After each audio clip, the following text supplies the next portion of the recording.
Live.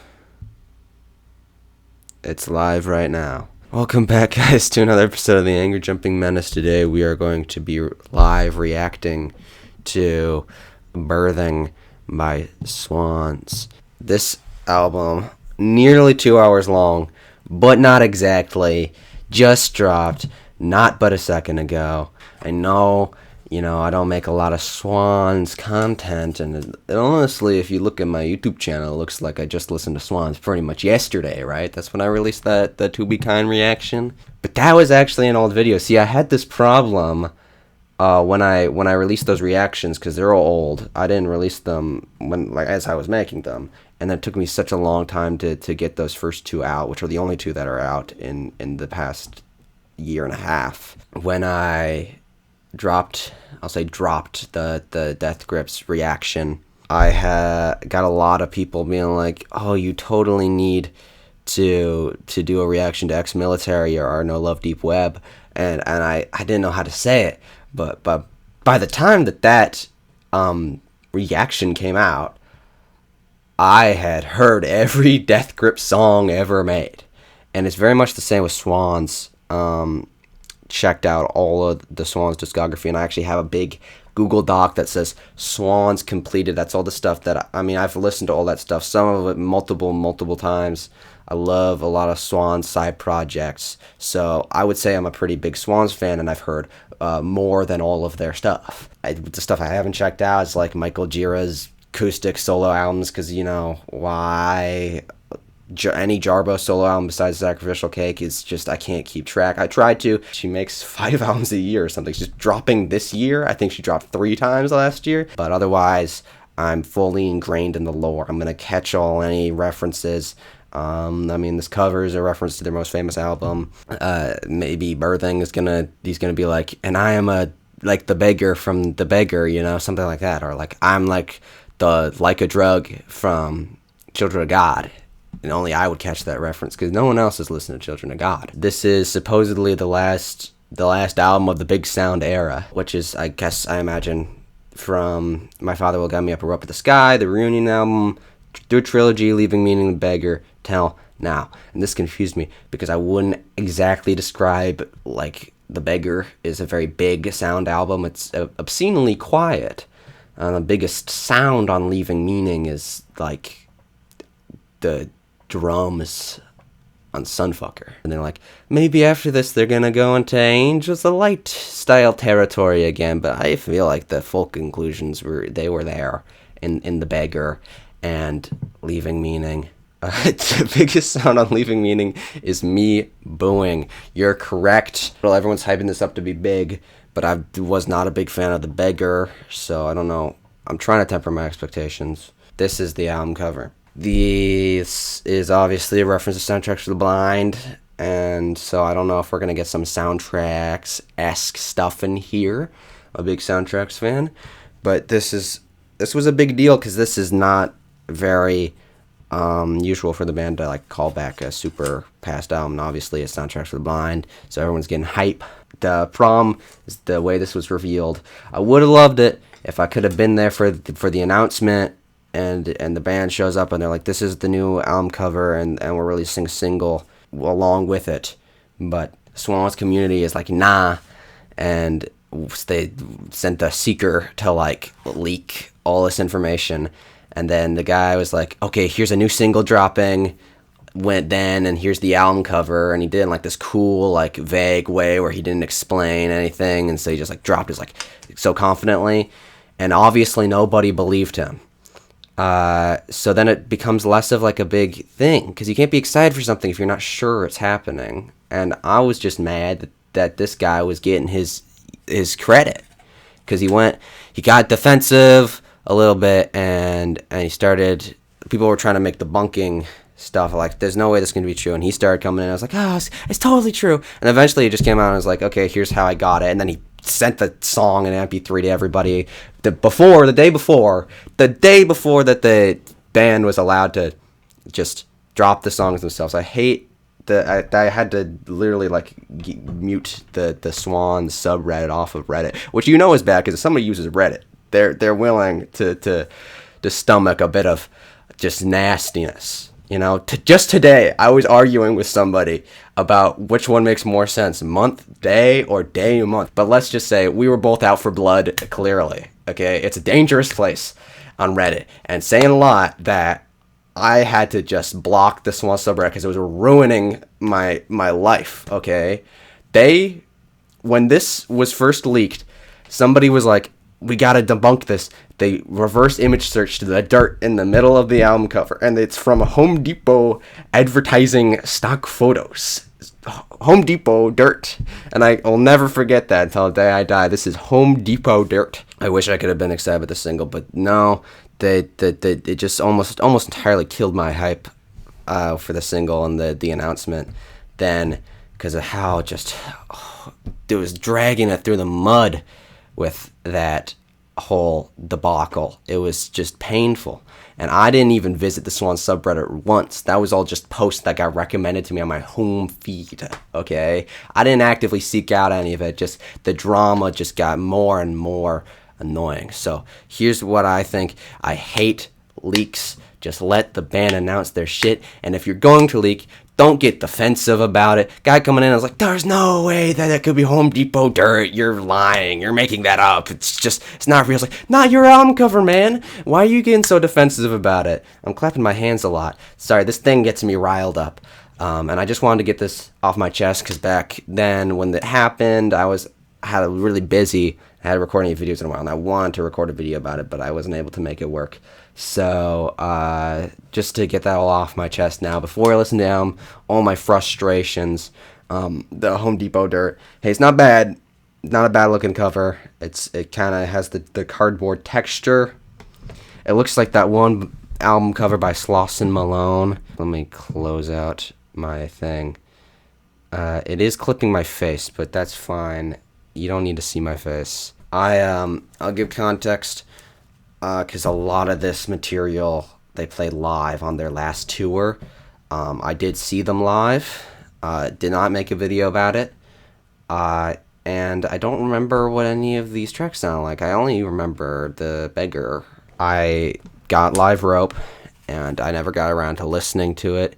Even though it was a big deal when it dropped. It was like, it's now like the third highest rated album, live album on Album of the Year, like of the whole time. So that's pretty crazy. It was a pretty good live show. I'll be honest. I've always hated The Beggar. The studio version, I think it's one of their worst songs. Maybe they're the worst. Besides like Untitled Part 6 or whatever from Love of Life. But the live version was truly, it was an otherworldly experience. And then the Hangman was good, and then all the other tracks started blending together because they were new. And so technically, I've heard them, but I haven't listened to Live Rope. I never got around to it because I only have the CD version. I want the USB version. I want the full complete thing. And I don't want to have to listen to it on my CD player first before anything else. The Healers, first track. Let's get right into it. It's kind of like Frankie M.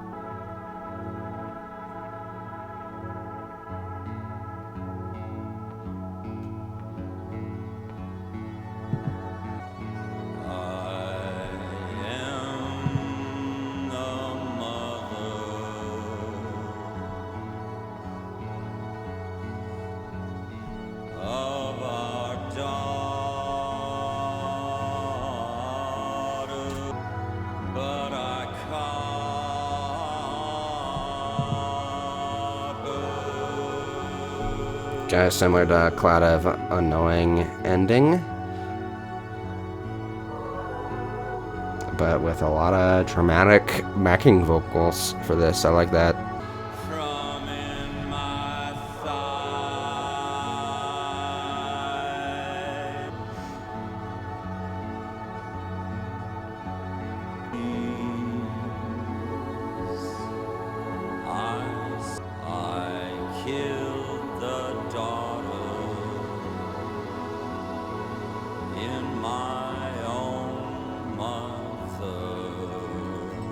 That's why it's called birthing.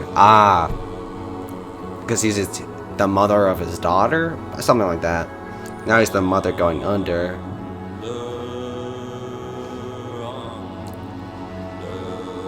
It's definitely very Cloud of Unknowing-esque.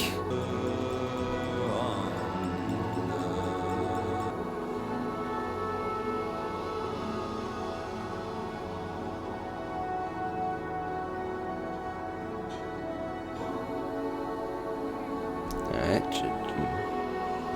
I guess so we're chilling down. There's a possibility that this could be like a full ambient piece. I wouldn't put it past them. This is very ambient. This is like the ambient sections of Cloud of Unknowing, but there's not been any big sound sections so far. It's been big in length, you know, scope, I guess you could say. Okay. See, immediately I was proven wrong. Also, this is totally Cloud of Unknowing.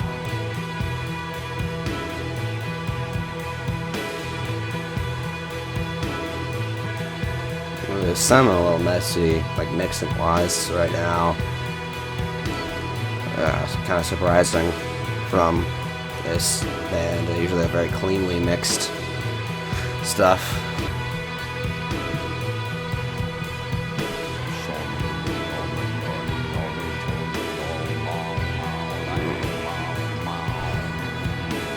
Gotta love some classic Michael Giard gibberish. That was like that little sort of chanting section at the beginning of The Glowing Man. This is how, you know, deep in the lore, I'm just saying how this song sounds like other songs. Wow.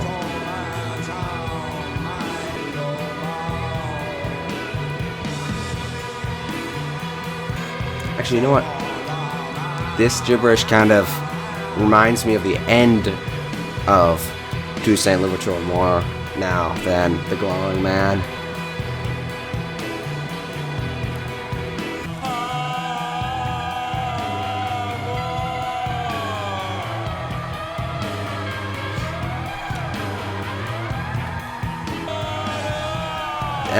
His voice, it's still, I don't know how he sounds like that. He's got a presence, unbeatable presence.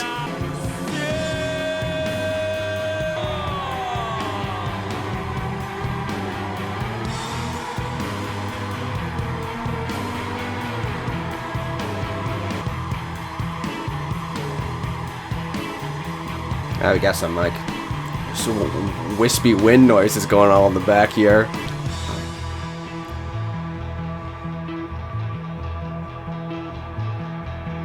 This definitely does remind, I keep saying it reminds me of other songs and repeating myself, but this bass line and the totally reminds me of like a sped up.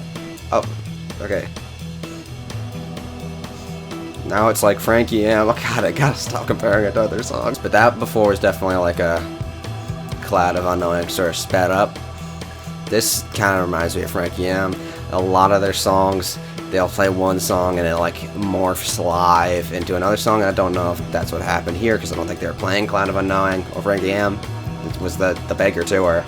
But still, that's what this reminds me of, and if you go and listen to Cloud of Unknowing, you can notice that it sounds very much like The Apostate, because that was the song that morphed into it. So many angels sailing through dark, calling you home.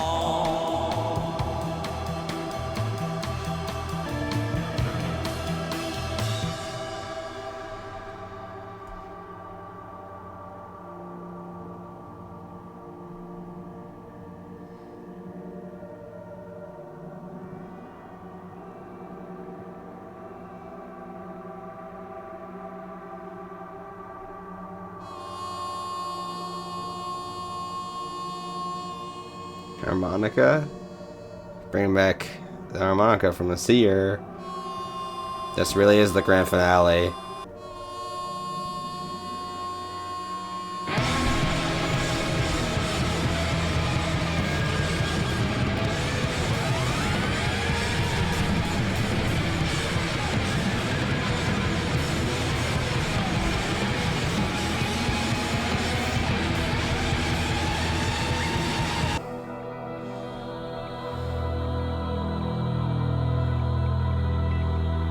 very dramatic backing vocals. I pray for you.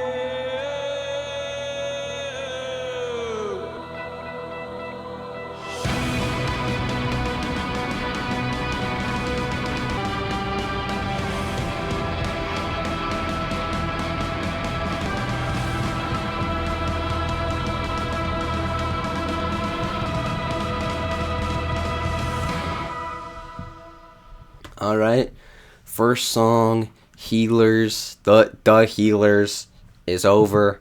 Guy on Genius says this actually does feel like, this is in quotes, this actually does feel like everything they've done this past decade coming together in a way. I will say, definitely a lot of sections that reminded me of previous songs, but especially Cloud of Unknowing, because that bass line with the little guitar like reminds me so much of the first sort of raucous section on Cloud of Unknowing. But yeah, I mean, it's Swans. I like the song. It will probably grow on me quite a bit. I love the little bit of drum variations that they have. I always love Michael Jira's voice. He's the loudest guy I've ever heard. But the lyrics here, very The Glowing Man-esque, except for all the mother stuff at the beginning. I think that's the new thing they're adding for this album cycle. We'll see if that carries over. Certainly something that I noticed that I didn't know how to feel about. I feel like this was kind of messily mixed. It wasn't very smooth. It was very wide, and there was like stuff going over here, and some of the stuff that seemed like it was in the background that probably shouldn't have been. I feel like the drums were kind of undermixed this time around, and I don't want undermixed drums on a Swans album. I mean, they had that whole section in the end where the drums were like doing this weird marching thing that was super odd, but it kind of just faded into the background because the drums were so low mixed, and I don't, sometimes it's a tiny bit of a problem. Sometimes the big, loud, dramatic sort of drones kind of drone too much. They're a little bit too loud over the bass of the song, and it makes that kind of seem pointless. So I think they should strike more of an equal balance. I think they only had that problem in the ending instrumental section, but I would have preferred the drums mixed louder. That's all I'm saying. This next track, I Am a Tower, this is the single that I skipped. This is truly my first listen to this song. I didn't listen to it when it was a single, but I do know what it's about. He says himself, it's about a threesome between Donald Trump, Roy Cohn, and Richard Nixon.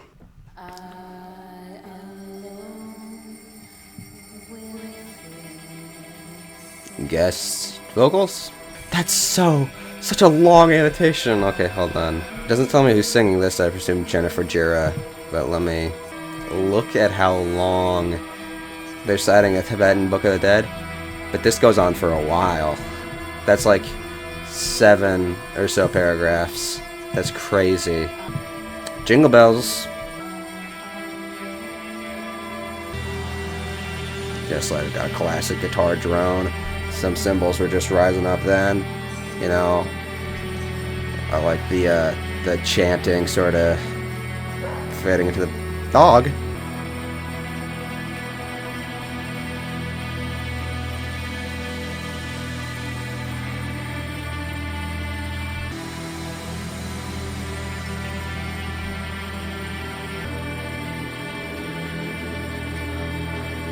With thin boneless fingers and pink polished nails. Talk singing on this song, I'm not sure. I'm a big fan. Going to be a big fan of them. Over fields of shining neonicotinoid lawns. Type of lawns. That's a type of pesticide. Home Depot. Obviously. Oh no, it's just about Trump ejaculating according to Genius. God damn it. Here I He's giving a very passionate performance on that. I'm the best fucking boss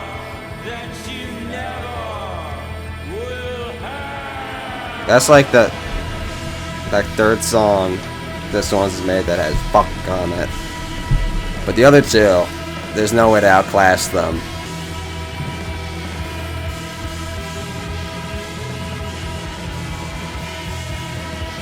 See, we got a nice section here where the drums are kind of going crazy. Feel like they're little, you know, in the background. And, they could just be a little louder. That's all I'm saying. Alright. Loudest since To Be Kind. To Be Kind was pretty loud. There were some loud parts on The Glowing Man. I wouldn't say it's getting that loud yet, because the most we've had are these sort of chaotic sections with the drums going crazy. I'm excited to see what the album will give us, but so far this is seeming to be pretty much like the first track, just without harmonica on it yet. Maybe it's gonna get like real crazy coming up.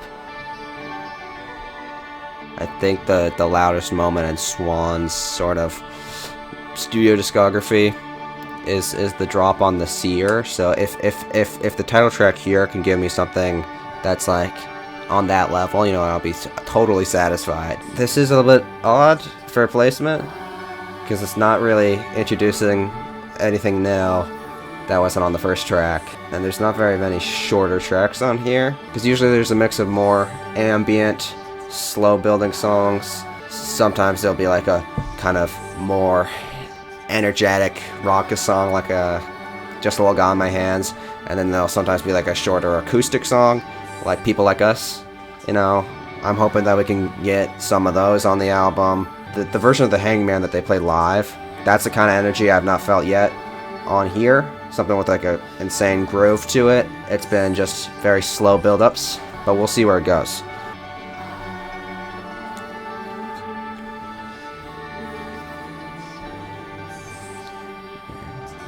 This is the political messaging on this. I alone will fix it. It's about Trump, who alone will fix it, I guess. Because it's from the point of view of Trump, but this is a separate voice coming in. So, this could be someone else. This could be Nixon. And I've heard Birthing, it has a very famous, like, sort of silence drop thing. I know it's like a pretty grand song, but I don't know how the studio version's gonna sound. Because if you compare live versions to studio versions, often they're a little bit sort of quieter.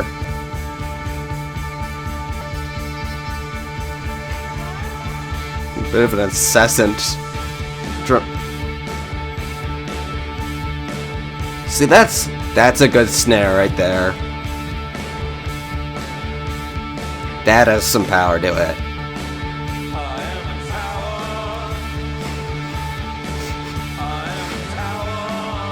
This is pretty sound joyous. Sing along almost Finally Peace style. Was not expecting that sort of hook. I don't know if we could call it a hook, but a refrain.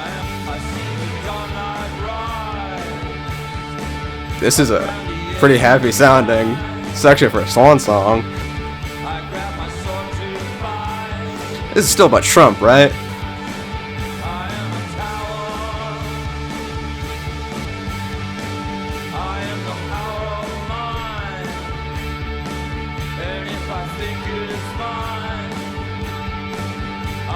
Birth coming up in the lyrics there, so we do have the continuation of that theme.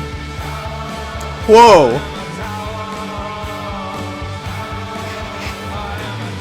See, this song is happy. Power. That chanting, that's something now.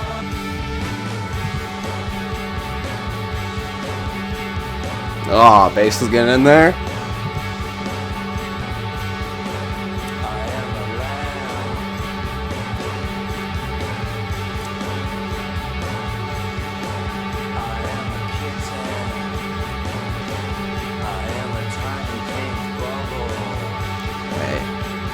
Oh, talk about that line in a second. Bells are back, kind of. Very subtly, though, in the background. Just adding a little bit of emphasis to that groove. Classic. That's a classic ending chord for Swans. Definitely, placement-wise, I don't know about that. Single wise, I don't know about that, because that first half, with the talk singing, sort of monologue type thing, I don't think it's a great follow up to the Healers. But that second half, that's the happiest. The Swans. The Swans. That's the happiest Swans has sounded in a while. That was a sing along, almost on the level of Sunfuckers bridge. I was not expecting that. The chanting, pretty good. Maybe I like the switch up. Maybe continued a little bit too long at the end. But maybe re-listens, maybe I'll get into it more. About that line, though, I am a tiny pink bubble. This one makes me mad a little bit because it's not tiny pink poodle. The official lyrics say bubble. I listened to what he was saying. He definitely said bubble, but it should be poodle because he's drawn as the poodle on the band image from the Beggar. Do I have it physically? No, these are the lyrics. But it was definitely on the Spotify page. He was a tiny pink poodle. And now he's refusing to acknowledge it, saying he's a tiny pink bubble. The lyrics, besides the first part, very general Swans, like big, grand, kind of fantastical, kind of returning to that fantastical imagery from the seer with the sword. I'm a kingdom of one, behold I have become. Down in the belly of the earth, I hereby nullify your birth. Very grand lyrics. I like that, but he's sort of spinning them out in this very happy fashion. Drums are pretty good on that ending section. Maybe his vocals weren't exactly in tune. In some lines, kind of seemed like he was singing a little dissonant. But I'm happy that he's happy. Because that's what it sounds like is going on, is he's happy finally. Alright, next song's the title track.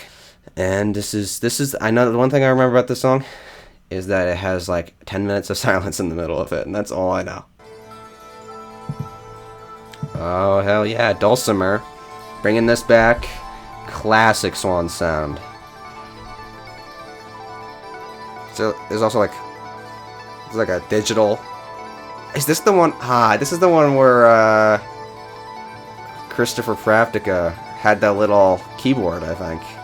Because these arpeggios right here are definitely making me think of some sort of keyboard. I love the variety of instrumentation they had at the live show. My favorite part was when Phil Puleo, he was at the drums, he was playing with one hand, and then on the other hand he had like some shakers, and then in his mouth he had like a whistle. I don't remember what song that was, but that was hilarious. And we had some dulcimer at some points, and Christopher Pravdica took out this little keyboard that I think he's playing right now, and I don't know what specifically the instrument it is. The credits are probably somewhere up. Bass guitar, loop sounds, it just says keyboards. It says he plays this other instrument on here, Taishigodo. This is a kind of keyboard looking thing. It's got kind of keys. This could be what he's playing. A Japanese string musical instrument. I appreciate.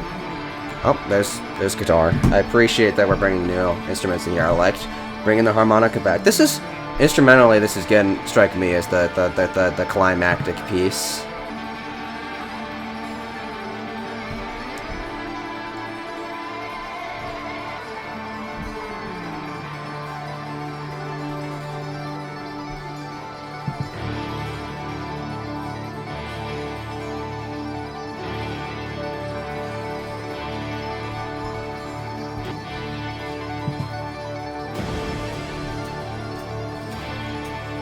Oh, hell yeah. Jesus Christ. Is a bomb one of the musical instruments they're using? What the hell? Jesus Christ. That's not just a crash cymbal, is it?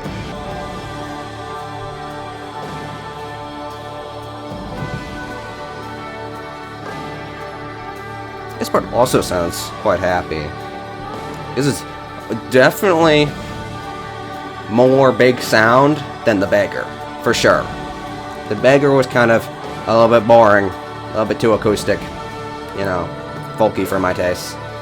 This is the big sound that it's as sort of like uplifting, sort of grand, heavenly tones that were all over the beggar in places like Michael's Dawn. This one for sure reminds me of like No More of This, the ending.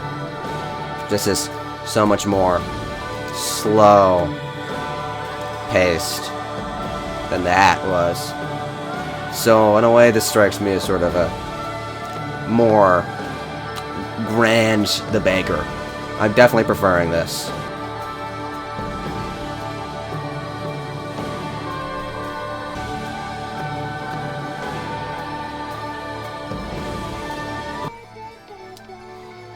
Baby. This is his son. Or daughter. Could be. You know, his son is supposedly named Swan. It's in the credits. It's a dumb thing.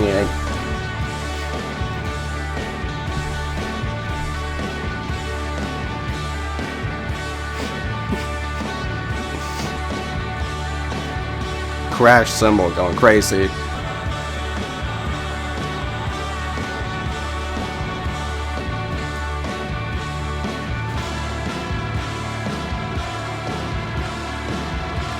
Guitar kind of getting a little scary suddenly, all of a sudden. Took a bit of a turn right there. Where do I think Michael G will take Swans after this? It's really hard to say. Everyone's saying that he's gonna go back to Angels of Light.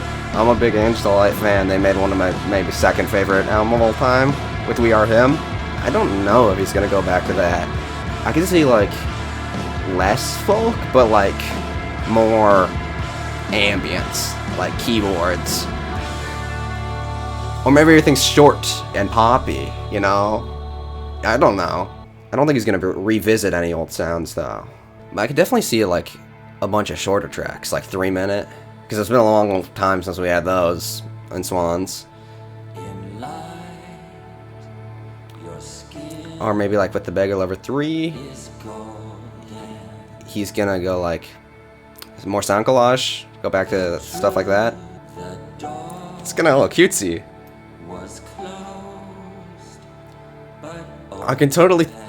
You could almost convince yourself, if you got rid of Leaving Meaning and The Beggar, that this is the next album, but I hear so much The Beggar on this. With the syncing up of the like little nursery rhyme type melody with the piano.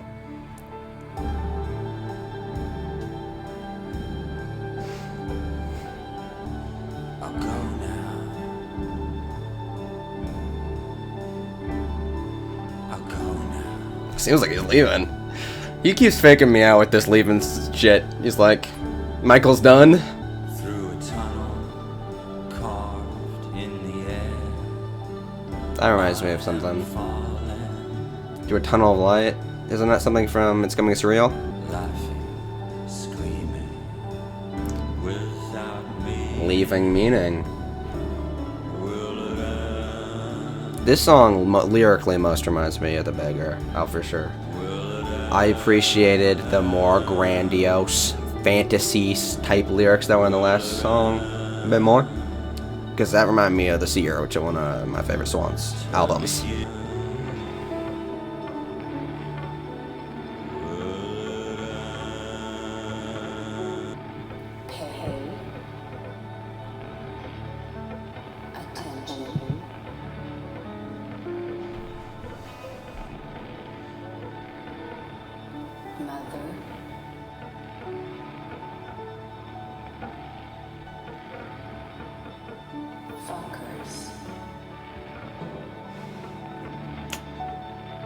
I'm paying attention. It just says like a grinding sound on the left here. Something. That's something new.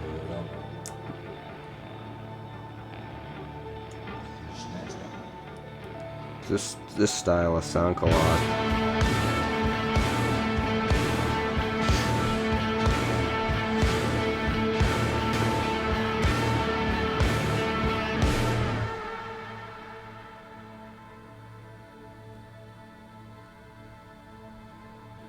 Beneath the sea, I saw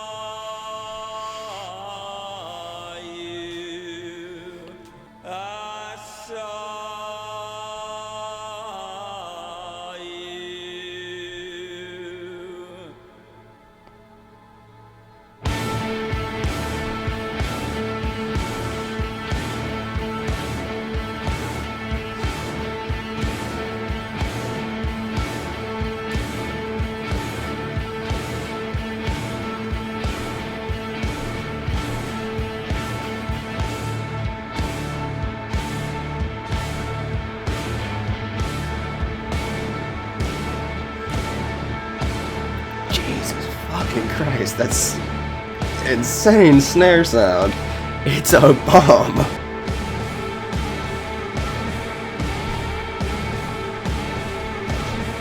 There's a bono, bono, bono, bono. Like a drug.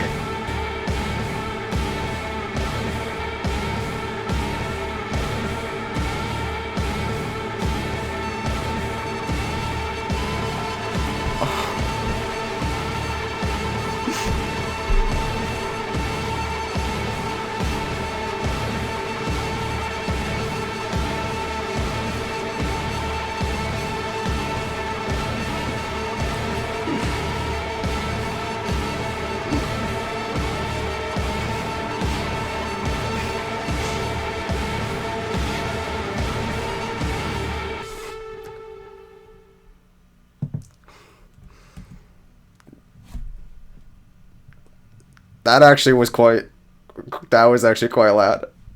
I'll admit it. That was insane. Okay. First of all, they gave us a new groove. I feel like that the first part of the song, that was a groove. That was a new one. You know? Because sometimes, I listen to the Healers, I'm like, this is a bit like Cloud of Unknown. Because sometimes they kind of do repeat their grooves. I feel like this was a new one. I liked it. Liked the synchronizing of the piano and the melody. That was cool. That ending was insane. Like, in terms of sheer density, is it the drop on the seer, like halfway through the seer, was like what I like to think is the heaviest Swans studio moment. No, it was kind of staccato, you know, wasn't as overwhelming. And then I almost felt like that was kind of a callback to Like a Drug. The live version especially, which I think is obviously well known as one of their heaviest, you know, songs that they performed live ever. I don't think it was an intentional callback.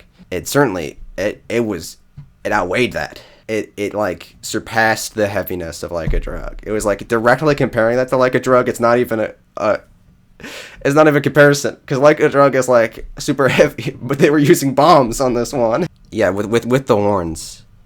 Like Spingus says, because Like a Drug has a pretty atypical use of orchestration. Because this one was like had a sort of how to describe this? It had a sort of main rhythm here with that massive snare, and then like misaligned with it was like bouncing back between that and this sort of dramatic little horn on the side here, and then it covered that up with all of the guitar sort of screaming noises all over that. Really built that up.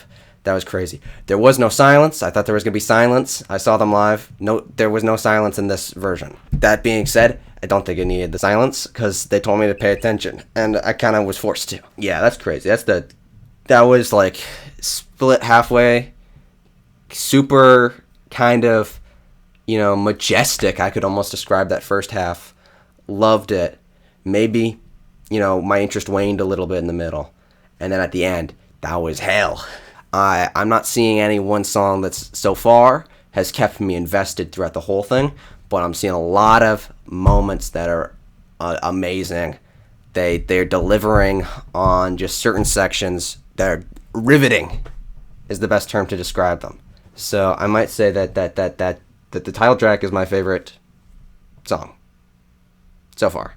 Next track, Red Yellow. I'm told it could remind me in some part of A Little God in My Hands.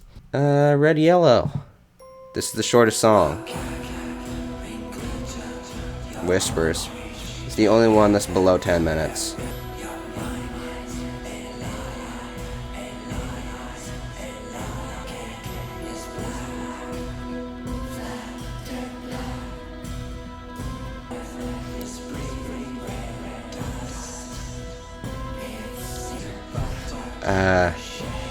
This is definitely quicker paced than the other songs for sure.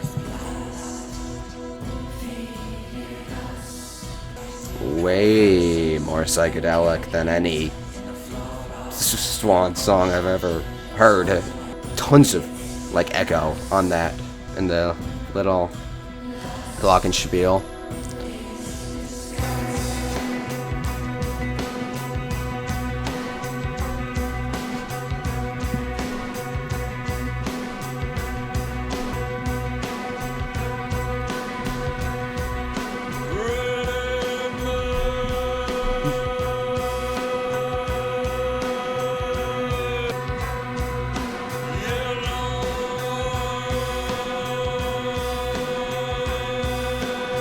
Okay, yeah, now it does. With those little long droning vocals, now it does actually remind me of A Little God in My Hands. A lot of these things just say vocalizing. Maybe he's literally saying vocalizing, but I think he's just gonna.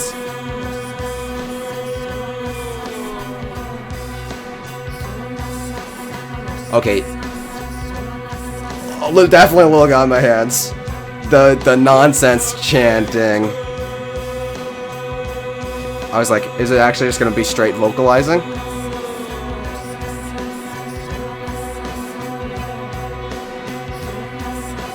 That is totally A Little God in My Hands. Saxophone? Saxophone? In the back there, was that saxophone? That's never been on a Swans before, I'm almost sure of it. Or is that, it's totally sound like a saxophone to me. It could be like a clarinet.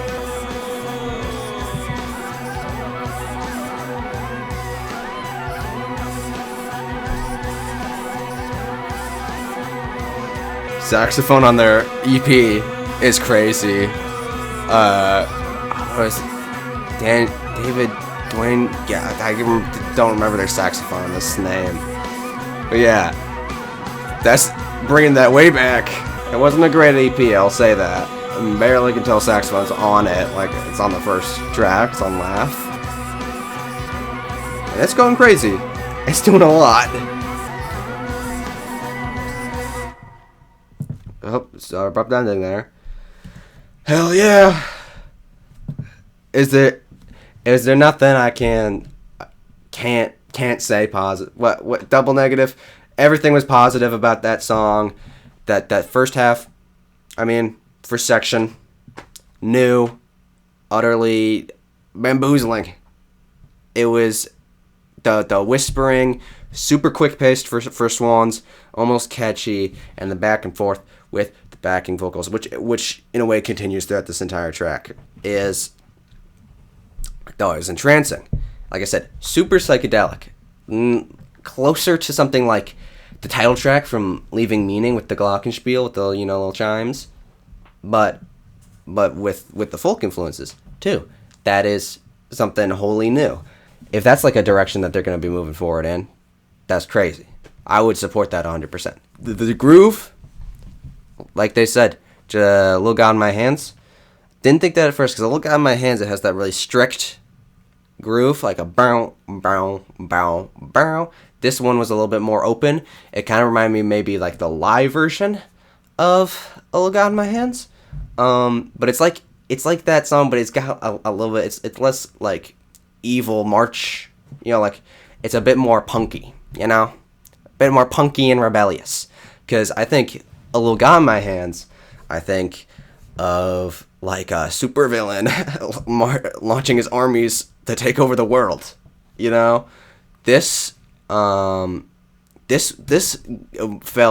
not sonically in line, but in tone and the feeling and the vibe, that felt like in line with the world looks black, like the second half of that song from The Glowing Man, which is one of my favorite parts on The Glowing Man, like maybe my second favorite track on that album behind Frankie M. I love that song. They brought back the sort of chanting vocals from A Little God in My Hands, like in the no clue what they're saying, probably saying nonsense type thing. And I've heard a lot of interpretations for what they're saying in A Little God in My Hands, and I'm excited to hear a lot of interpretations for what they're saying here. But my favorite part is that it's sort of whispered, and it kind of feels like there's two different layers. They're saying different things, and they're kind of aligned over each other. That was something wholly new. It's not entirely new. It's something that takes old elements that are recognizable, but it doesn't just like kind of like remix them. Like I felt like the first track kind of was doing a bit of Cloud of Unknowing stuff. This is like taking like maybe the associations I have with certain aspects, but it's combining them with other things, and it is adding new aspects to it that haven't been in the Swans discography before. I mean, saxophone, like they say in chat, not since the 1982 Swans EP, where it didn't really serve much of a a very supportive role. But here, it was all over the back of the song. Back here, and it was just spilling its guts out. It reminded me of totally the national anthem by Radiohead. Don't want to bring up Radiohead too many times, but the ending of that, when the, I don't know if it's the sax or one of the brass instruments like a clarinet is just going crazy during the end of that. And it reminded me of that. And still, the drama remains. The red will come. Intimidating, eerie, foreboding, what terms can I use to describe it? I liked that quite a bit, Now we're moving forward to Guardian Spirit. I'm told that this album's getting dark in the second half, but that sounds like a pretty lively title. Ooh, instantly.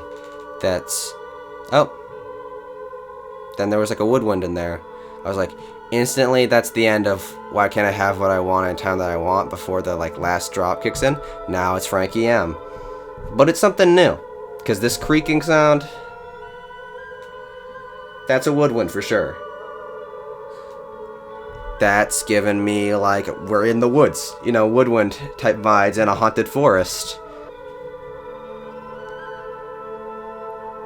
It's a little creepy, a little entrancing, mystical, I think is the word I'm looking for.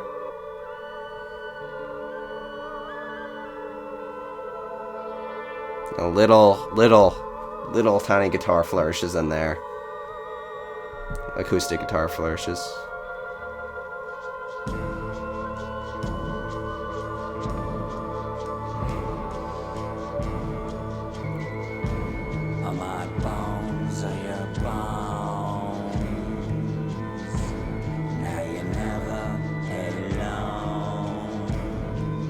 That reminds me of something. I don't know what, though. But that's a little derivative of something from maybe Leaving Meaning.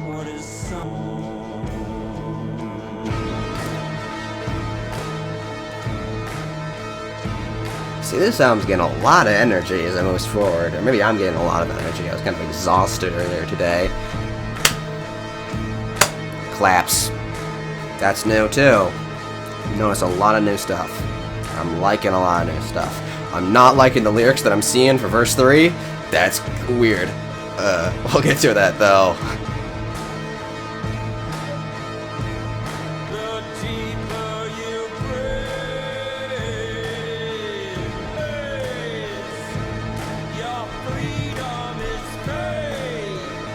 This does not sound like a guardian spirit to me. It's like an ironic title.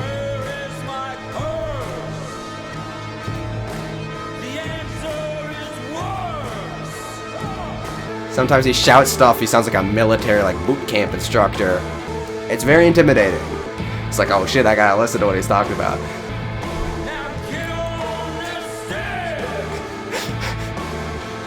This is where it's starting to get weird. I don't know what's going on here. I'm gonna gotta listen to him. He's saying it with such conviction.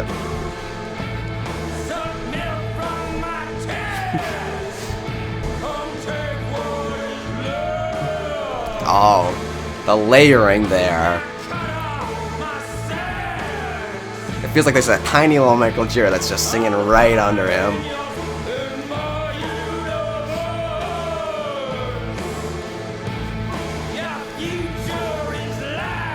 Seems like he's not my guardian spirit at all. He hates me.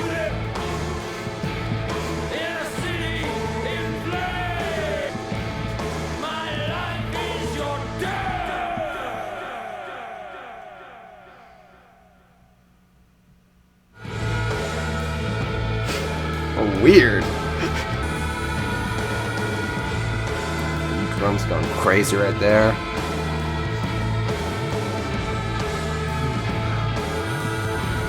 Harmonica.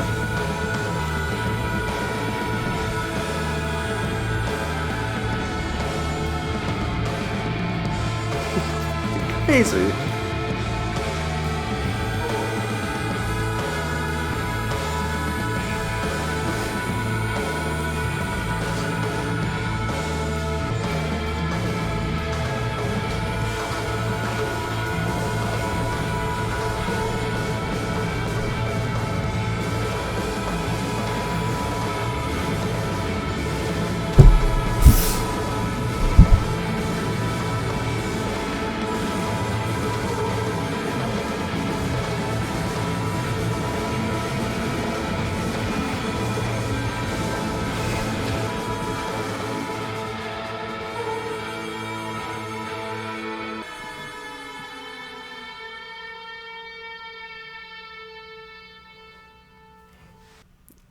All right.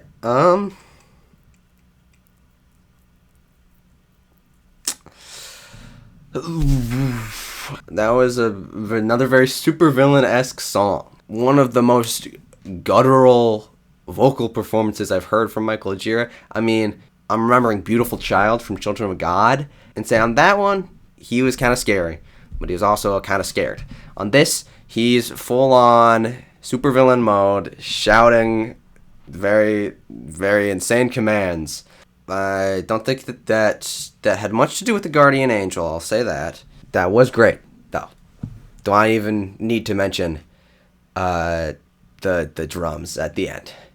Because that, and the little the fade, like the cutoff, and then it kind of goes, oh, that was crazy. That was something, that was an experiment. I don't know who thought of that idea. That's a ridiculous decision, and it works so well. Also clapping. There was clapping on this song. I think it's one of the first Swan songs with clapping on it. Some more of that, maybe? In the future? Not just on the album? Like, more hand claps, psychedelic stuff in Swan's future? We don't know yet. Nobody knows. But yeah, this album's getting better, more intense in my opinion, as it goes along. Definitely darker. I'm going to move on to The Merge. They're telling me that this one's going to be crazy. The Merge. Visit the Swans merge store to buy a t-shirt. I should have worn. I have a public castration t-shirt. I should be wearing that right now. I am not, and it's getting late. Oh, wow. All right. I love you, Mommy.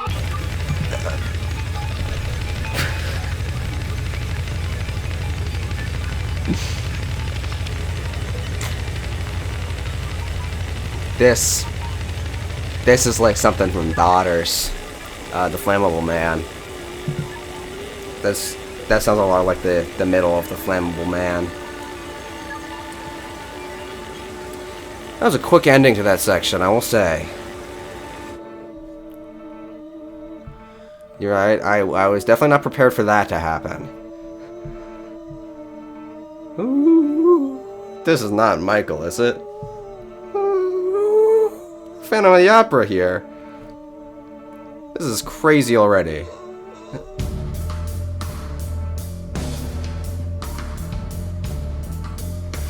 What the fuck? This is the most a Swan song has thrown at me within the first minute. The drums are not even sticking to any single... The hi-hats are...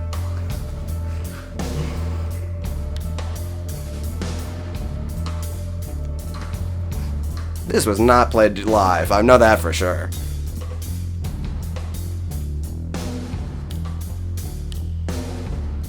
It's like a low, kind of fuzzed out bass. Dun, dun, dun, dun, dun, dun. Kind of going very menacing.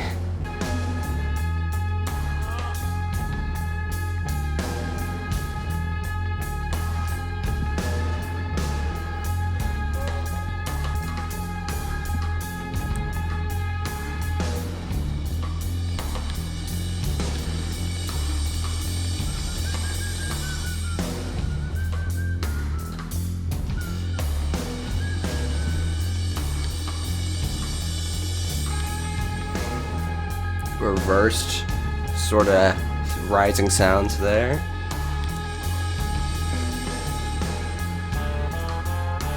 maybe they sound reversed, but they could just be sort of cymbal.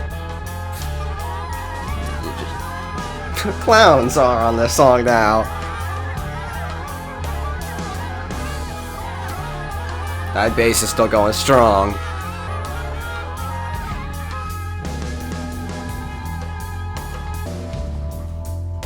The song has gone through so many instrumental shifts, and they haven't said a word yet.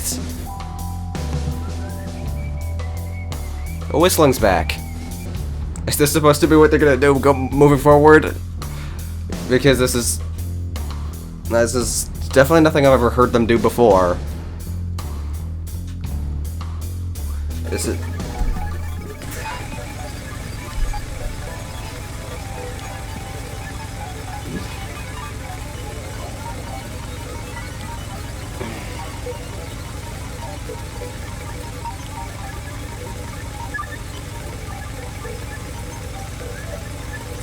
I feel like we're calculating something right now.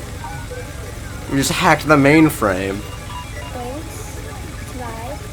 2, 3, 4, German, sure. 6, 7, 8, 9, 10, 9, 8, 7, sing.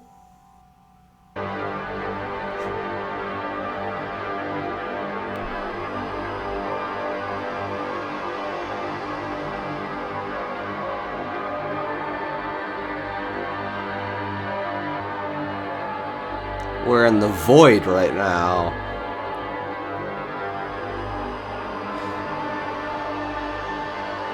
Okay, that's some soundtracks for the blind shit going on right there. This is like Beautiful Days. This is totally... Yeah, Frankie M vocals for sure. I didn't want to say it because I feel like I've brought up these types of vocals a shit ton over this album. They're just everywhere. But the big that's totally the opening of Frankie M, and those are at the end of Frankie M too.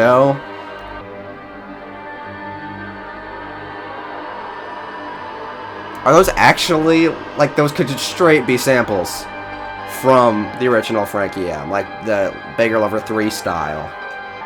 I mean, this whole thing's been a weird-ass sound collage. But it's weirder than the Beggar Lover 3. I mean, the Beggar Lover 3 had some weird sounds on it, but this was all the weird sounds at once, and with like some poly meter going on.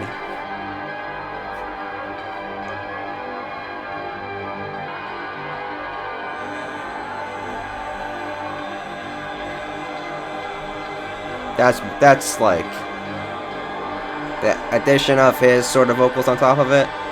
That's Frankie M territory for sure.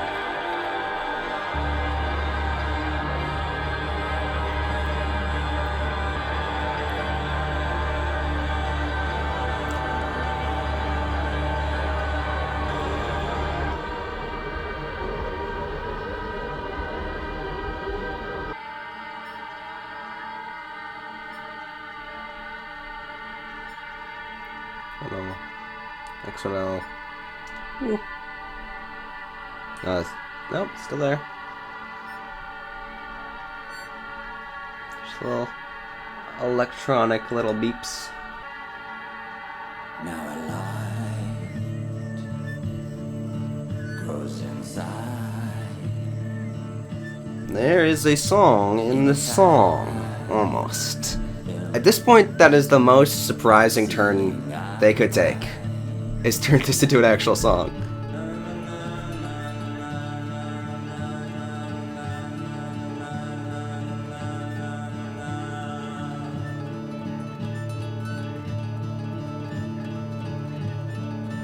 The little beeping's still there.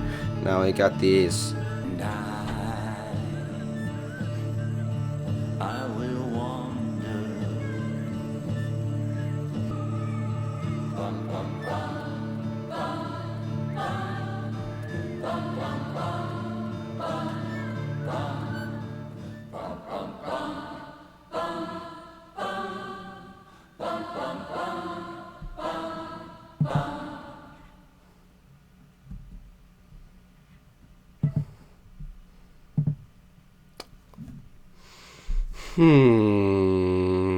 That one's a little hard to say anything about because there was too much. I couldn't parse.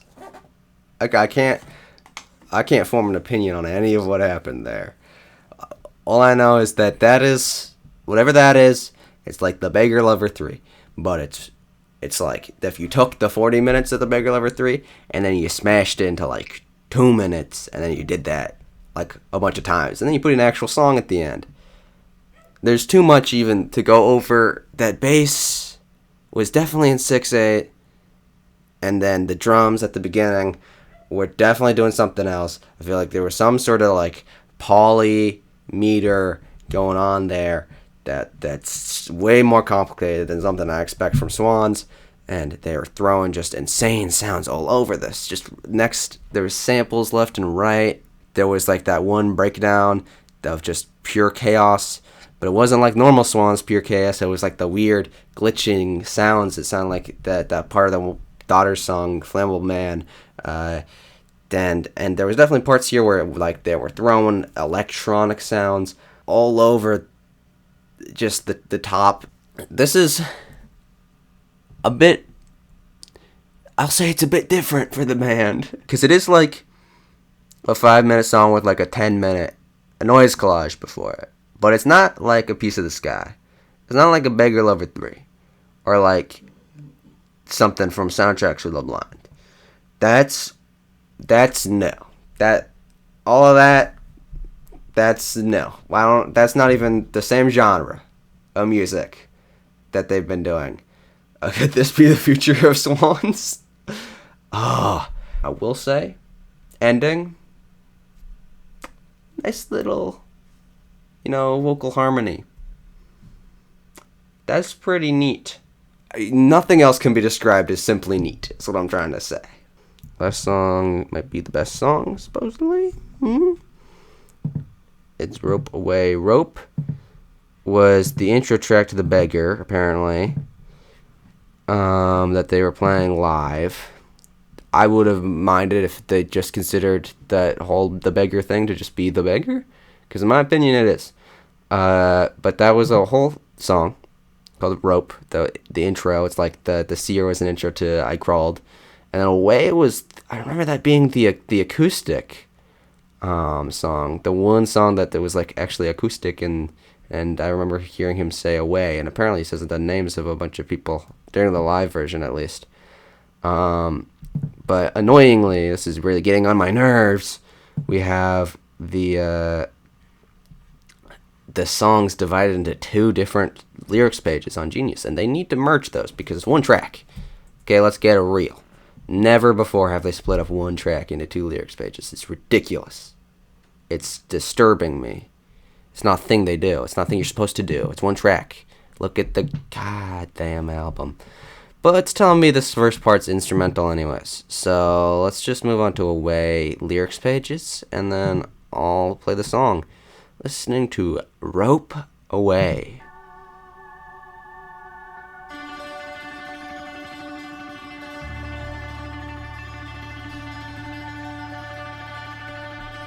Oh, the Simon from...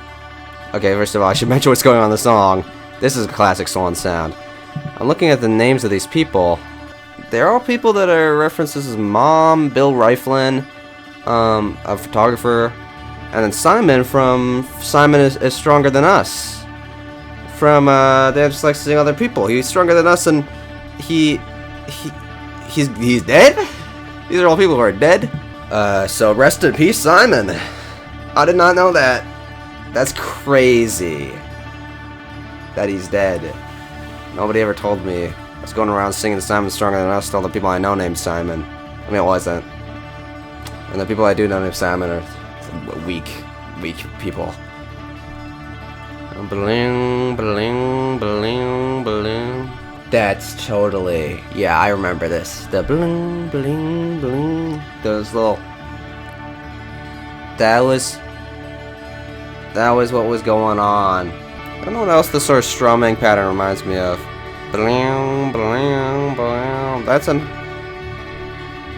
another song from a different point in their career. Helpless Child. Yes, bling, bling. Thank you so much. Oh, that's impressive. That you knew that was what I was thinking of. Right when it transitions to the sort of ending part, and it has that. That is quite impressive. But yeah, this is way similar to their live performance. This feels more like I'm listening to like a live album than a studio Swans album.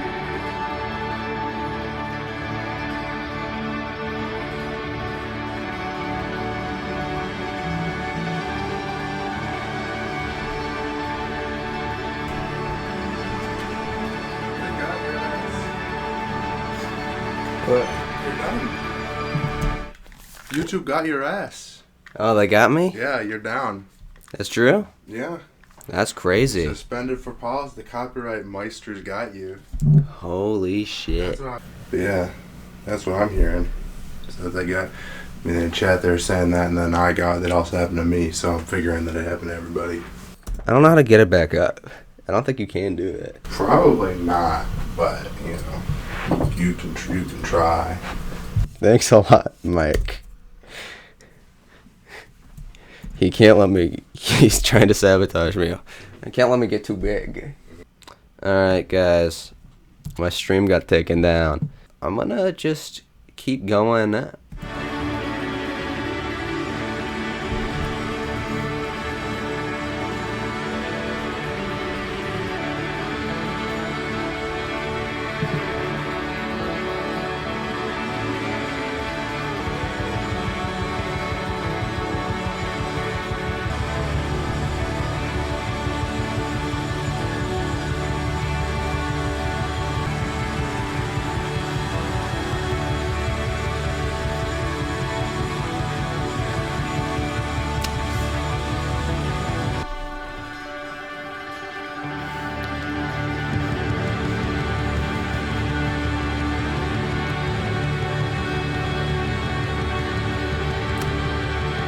Crescendo.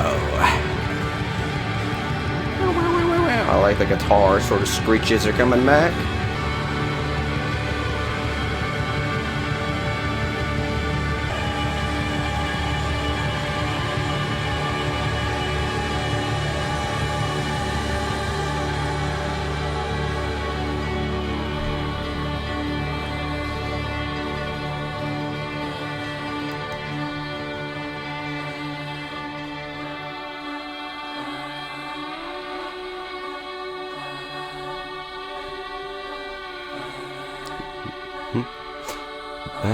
Like a sort of acapella kind of thing going on right now.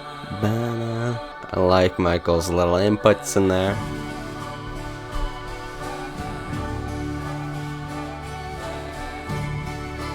So this is back to being happy again. Definitely very Ebbing-esque. Especially that like sort of keyboard arpeggio going in the back. And where has poor Catherine gone? Cool water to flow deep down below. Love the sort of almost textural backing vocals. Chimes up in here, leaving meaning-esque.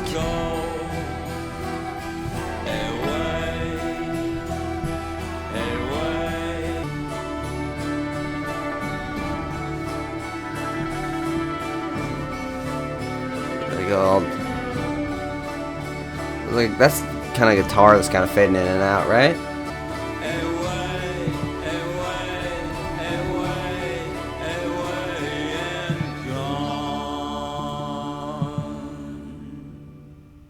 And not as grand as the Memorious, but better than my Phantom Limb for sure. That did feel like kind of the big ending, because, well, half of it was just a one really big, long, sort of extended drone, which I guess makes sense, is that it's the big crescendo. But I really was falling into that second half. I love the direction they've gone with the more folky / like angelic with the chimes, backing vocals because I wasn't so hot on the beggar, but they're bringing it back in a way where that the melody is there, but the weight and the impact of the instrumentation is not lost because it's folkier. It still is kind of feels like an emotional crescendo. So I wouldn't say that last track was my favorite. Still, that was pretty good, and this is not an album that I'm disappointed in because I was expressing concerns earlier on about it being a little bit derivative of the trilogy and other stuff post reunion. And I do find that I'm excited to revisit this because there's a lot of new stuff that was introduced, and I gave my thoughts on each track. I love specifically the section in the middle. Once the end of Birthing comes around, everything after that, like they said, the chat said, it gets darker, and that was the portion that I really liked. I loved the end of Birthing was insane. I loved Red Yellow, the merge I can't even describe. All of that was great. My favorite track, maybe Red Yellow. Least favorite track, The Healers or I Am a Tower. I thought the beginning was kind of slow, a little rough. I think I'll go I Am a Tower because I just really was not interested in that first half whatsoever for that song. Quality, good. I do not have a clue where the band is going to go after this. They say a track's going to give you a hint. I don't know if that track was the merge. We can speculate all day about where they're going to go. Probably not in a more electronic route, but I'm thinking stuff that's a bit like psychedelic, like the beginning of Red Yellow. I thank you all. Not that you're here anymore, the chat, but for the people watching the video, I thank you all for joining me with this one. And I do thank the chat in retrospect. That's it for the reaction. Goodbye.